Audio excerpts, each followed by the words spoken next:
IPL 2026 season లో భాగంగా అహ్మదాబాద్ లోని నరేంద్ర మోడీ స్టేడియం వేదికగా జరిగిన హై వోల్టేజ్ పోరులో గుజరాత్ టైటాన్స్ అదరగొట్టింది. Defending champion Royal Challengers Bengaluru నిర్దేశించిన 156 పరుగుల లక్ష్యాన్ని కేవలం 15.5 ఓవర్లలోనే ఛేదించేసింది. దీంతో 4 వికెట్ల తేడాతో గ్రాండ్ విక్టరీ నమోదు చేసింది గుజరాత్ టైటాన్స్.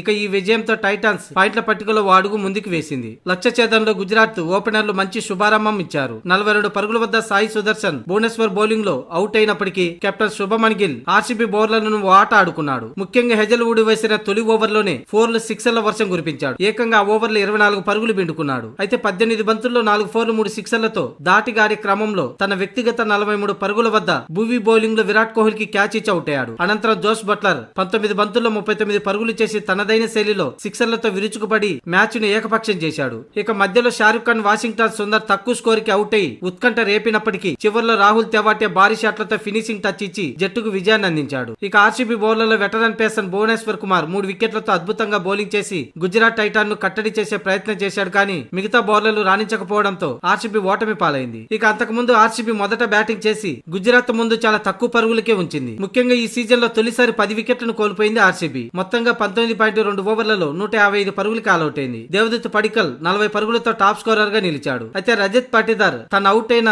తీరు వివాదంగా మారింది. ఆర్సీబీ కెప్టెన్ రజత్ పాటిదార్ కొట్టిన బంతిని బౌండరీ లైన్ వద్ద జేసన్ హోల్డర్ డైవ్ చేస్తూ అందుకున్నాడు. అయితే క్యాచ్ పట్టిన తర్వాత అతడి చేతిలోని బంతి గ్రౌండ్ ను తాకినట్లుగా కనిపించింది. కానీ ఎంపైర్ మాత్రం రిప్లే పెద్దగా పరిశీలించకుండా అవుట్ అని ప్రకటించాడు. దీనిపై వివాదం చెలరేగింది. ఇక అంపైర్ నిర్ణయం పట్ల అసంతృప్తి వ్యక్తం చేశాడు విరాట్ కోహ్లీ. బంతిని అందుకున్న తర్వాత తనను తాను కంట్రోల్ చేసుకోక ముందే హోల్డర్ దాన్ని గ్రౌండ్ కు తగిలించాడని బౌండరీ లైన్ దగ్గర ఎంపైర్ తో విరాట్ కోహ్లీ వాదనకు దిగాడు. దీంతో మైదానంలో కాసేపు గందరగోళం నెలకొంది. ఇక మొత్తంగా ఆర్సీబీ గుజరాత్ ముందు తక్కువ టార్గెట్ ఉంచడంతో 6 వికెట్లు మాత్రమే కోల్పోయి గుజరాత్ టైటాన్స్ 4 వికెట్ల తేడాతో విజయం సాధించింది. దీంతో ఓడిపోయిన ఆర్సీబీ పాయింట్ల టేబుల్లో 2వ స్థానంలోనే కొనసాగుతుండగా గుజరాత్ టైటాన్స్ 5వ స్థానంలో ఉంది.